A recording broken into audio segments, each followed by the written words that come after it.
আসসালামু আলাইকুম ভিউয়ার সবাইকে আপডেট জব নিউজ 24 চ্যানেলের পক্ষ থেকে স্বাগতম। তো ভিউয়ার সবাই কেমন আছেন? আশা রাখি সবাই ভালো আছেন।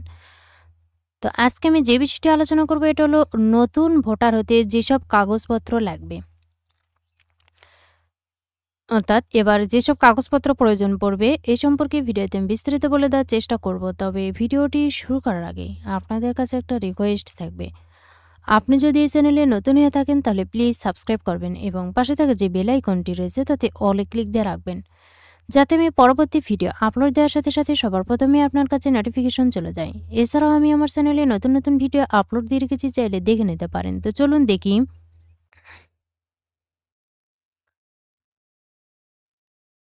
তো ভিউয়ার্স, প্রথমে এখানে দেখতে পাচ্ছেন যে নিবন্ধন ফরম, ভোটার এলাকার নাম, এরপর বাংলা এবং ইংরেজিতে নাম, যিনি ভোটার আইডি কার্ড করবেন। এরপর পিতার নাম, মাতার নাম, তাদের দুইজনের এনআইডি নম্বর, আর মৃত্যু হলে তাদের ক্ষেত্রে প্রযোজ্য নয় এবং মৃত্যুর সালটা উল্লেখ করতে হবে। এরপরে ভোটার নম্বর, স্বামী বা স্ত্রীর নাম, এনআইডি নম্বর, স্ত্রী মৃত হলে মৃত্যুর সাল, 17 অঙ্কের জন্ম নিবন্ধন নম্বর এখানে দিতে হবে। এরপর জন্ম তারিখ, দিন, মাস, বছর অনুযায়ী।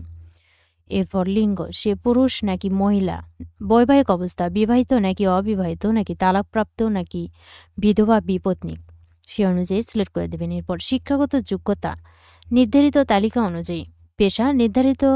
এরপর অসামর্থ্যতা, প্রতিবন্ধীর প্রকৃতিতে টিক চিহ্ন দিতে হবে, এখানে প্রযোজ্য নয়।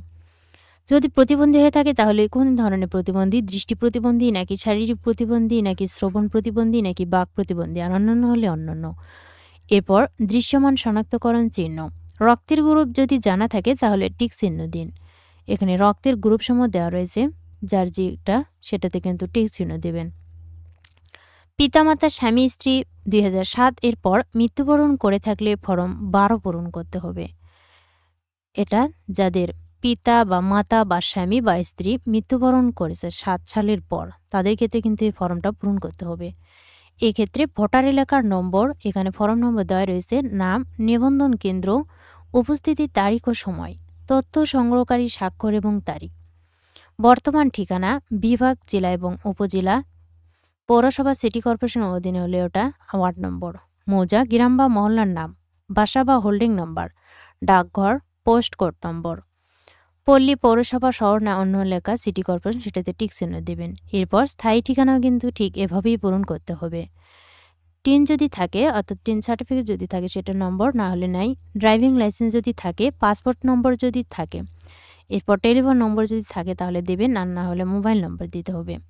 এরপর ধর্ম, ইসলাম, হিন্দু, বৌদ্ধ, খ্রিস্টান নাকি অন্যান্য, সেটা সেভাবেই পূরণ করে দেবেন। এরপর বাদ পড়া ভোটারদের ক্ষেত্রে কিন্তু আবেদনকারী প্রত্যয়ন, যে কি কারণে বাদ পড়লো এখানে বিস্তারিত লিখতে হবে। শনাক্তকারী এনআইডি নম্বর, তথ্য সংগ্রহকারী এনআইডি নম্বর, স্বাক্ষর, যাচাইকারীর নাম এবং এনআইডি নম্বর এবং স্বাক্ষর। তো ভিউয়ার্স, এটা হলো কিন্তু সেই অঙ্গীকারনামা, নতুন ভোটার অন্তর্ভুক্তি এবং জাতীয় পরিচয়পত্র নিবন্ধনের অঙ্গীকারনামা। আমি নিম্ন স্বাক্ষরকারী এই মর্মে অঙ্গীকার করিতেছি যে আমার নাম, এখানে পিতা মাতার নাম, জন্ম তারিখ, বর্তমান এবং স্থায়ী ঠিকানা দিতে হবে।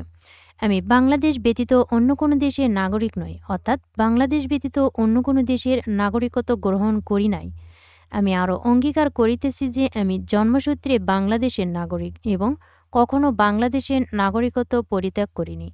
আমি অন্য কোনো দেশের নাগরিকত্ব পাওয়ার জন্য বা অন্য কোনো কারণে বাংলাদেশের নাগরিকত্ব পরিত্যাগের জন্য কোনো শপথ বাক্য পাঠ করিনি। এটা হলো কিন্তু সেই অঙ্গীকারনামা, এভাবে পূরণ করে এখানে স্বাক্ষর এবং নাম, মোবাইল নম্বর দিতে হবে।